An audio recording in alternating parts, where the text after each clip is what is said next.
Hey there. Welcome to All Things Social Security. I'm Stephanie Joy. Whether you are a first-time viewer, an occasional viewer, a subscriber, or one of the three tiered benefactor members, I want to welcome you and let your video begin. Remember, if you haven't checked out the memberships, it might be something up your alley because it gives you an opportunity for a little more Social Security disability attorney attention if you need it, but don't have representation and don't want to do a full-fledged consultation. Okay, have a great one, guys. Stay tuned. Happy New Year. The countdown has begun almost. It is the last day of the year, but this probably isn't going to get out till next week. I'm following up with somebody who was asking if some interpretation of some narrative they were reading online, and it was through the SSA.gov site, I believe. If what it meant was that the SSI resource limit, and many of you know about that, that's that $2,000 resource limit for an individual or $3,000 for a married couple, if that was increasing by 300%.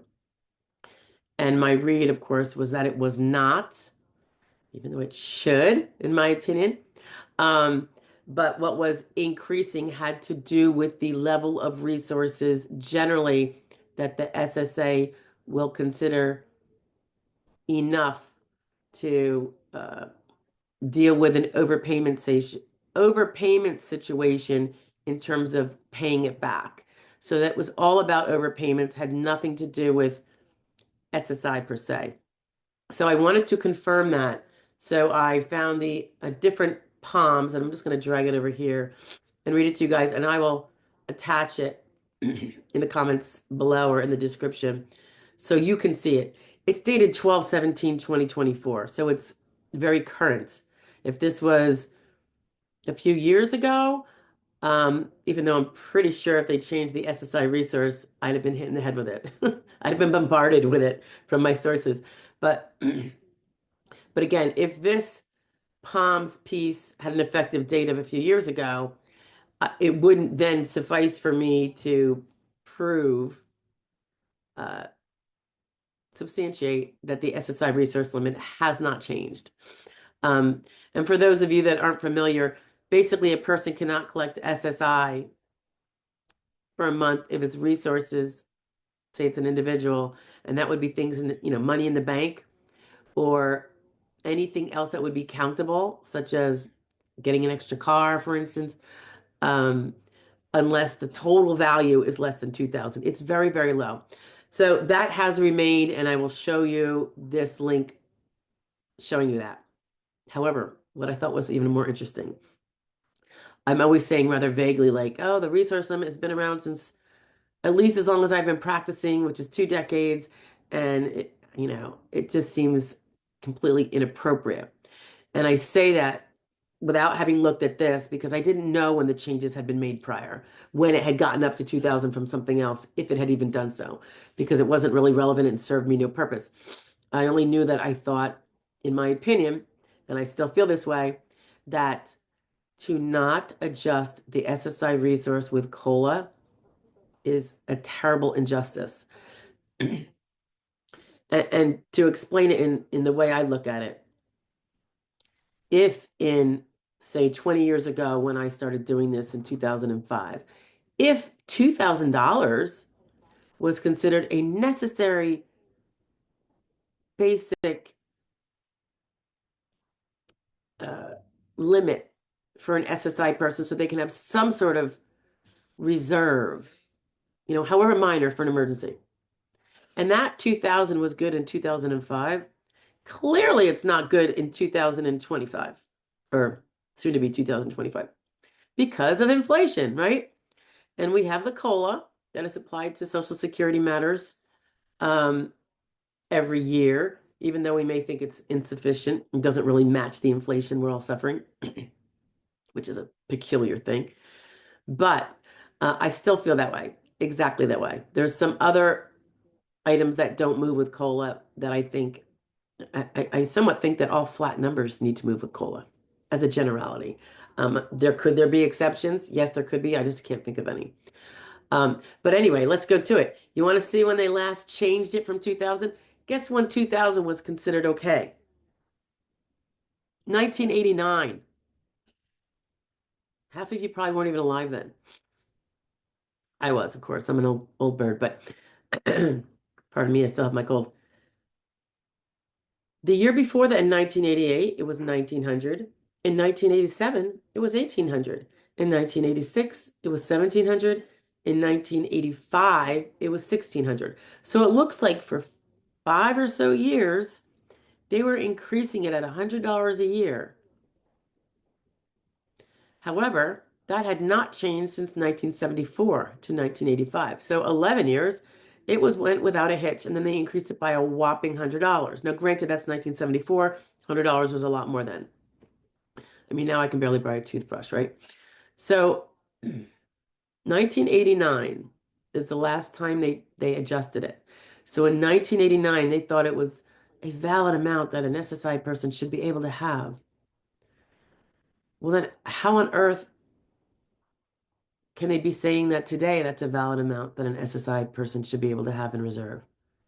It makes it makes no common sense, unless it's a kind of a fake little handout, and then we're going to stick it to you. So that is really telling. 1989. I didn't know how far it went back that they were sticking to this amount of 2000, which, by the way, back in 89, that might have been just fine. I definitely support a resource limit for SSI. I mean, I don't think wealthy people should be getting SSI. I don't think middle class people, middle income people, middle resource people should be getting SSI, because SSI is a noose around the necks of all the workers and everyone else who's, earning income and trying to sustain. So I do believe it's got to be restricted to the poorer folks, not those with a big fat nest egg of $1 million sitting in the bank or 100,000. But is 2,000 sufficient? I don't think so. I don't know what the limit should be. I've heard various things thrown out there. 10,000, that probably sounds okay to me. I don't know how much higher I would go than that. And the reason why I think it can't go too terribly high is because a lot more people with some wherewithal will be collecting from SSI, and it will be stripping, a little bit more of that availability for everyone else, perhaps. And usually when money starts flowing out, they start to curb it elsewhere. And the last thing I want to see is my disabled SSI peeps getting denied at a more stringent rate because they have to save money somewhere, because these wealthier, and I know that's kind of loosely said when we're only talking 10,000, but wealthier folks are being able to collect. And the other reason is a lot of people who are working to pay the money for the SSI to go out to everybody can't save $10,000 themselves. They are literally paycheck to paycheck. It's really tough out there. It's been, I think quite a while. It's hard to get from nowhere to somewhere, particularly when we're not well trained to do that. We're not trained to even put away 50 cents a week, which literally does add up. I think decades and decades ago, our parents may have been the last ones, mine, to, say, yeah, use that piggy bank. And then you put that in the bank, and then you let it sit there, and eventually you get enough for a better paying investment vehicle. And you watch your money compound. If you keep putting in 50 cents every week, plus that little, tiny interest you'll get, it will compound. And then it will get big enough for a bigger, more earns gaining vehicle. But it isn't something that they teach us in education anymore, in public education. Kids come out, they don't even know that getting a credit card and putting something on it, they have to pay it back. I mean, I'm not kidding. So, I don't want to see the work and schlep, uh, like many of us, be the ones to suffer. However, the $2,000 is insufficient.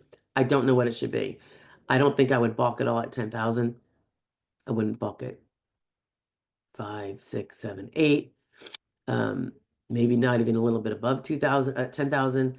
I don't know if I would go to 20. Um, and just a reminder, one thing that a person that's on SSI can have, and it's not going to affect them. Um, can I talk? Is a house they live in. So, if they have a greater, somewhat higher resource limit where they could save, say, maybe it's 10, maybe it's 15,000, then they could take 10 of that 15 and pay it towards a mortgage that they have. Um, or if they're going to be left a home and it's got a mortgage and they can bring it down. Um, Different ways to put that money towards something that's going to pay them in spades later when they have housing they don't have to pay for and pay rent for.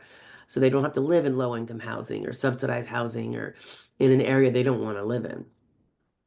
So there are ways to do it. If you are fortunate enough to be able to acquire the savings. I know some people on SSI who can save $100 a month. They're very creative, they're very thrifty, they're not frivolous spenders, and they're not filled with vanity. They're not getting their nails done at a salon, for instance, nor are they, getting their hair done at a high-end salon. So, as low as the SSI rate is, with many of the other benefits that come with it from the local level, I do see people being able to save very, very little. It's generally $100 or less a month, but they do, but they can't go over that $2,000 limit, which I think is a crime. Again, I don't want to say what the amount would be. That's not really my forte. I just know my gut feelings on it. And just as a reminder, the married rate is 3,000, so that's not anything to celebrate either. And again, those things went up for 5 years between 1985 and 1989, and then they never went up again. So that must have been some sort of congressional act, maybe? Yeah, statutory limit. So, and that was what it was limited to, and then future Congresses decided not to do it. I would love to see a COLA on that. Jump it up to where it needs to be and apply a permanent COLA like everything else. Like benefits get a COLA, right? There's many things that need a COLA, a COLA application. That's one of them. The SSI rate, it has not changed, but I really think, you know, everyone can write to their congressperson and suggest that it should change and why it should change. Just saying, could do it. All right. Bye, guys.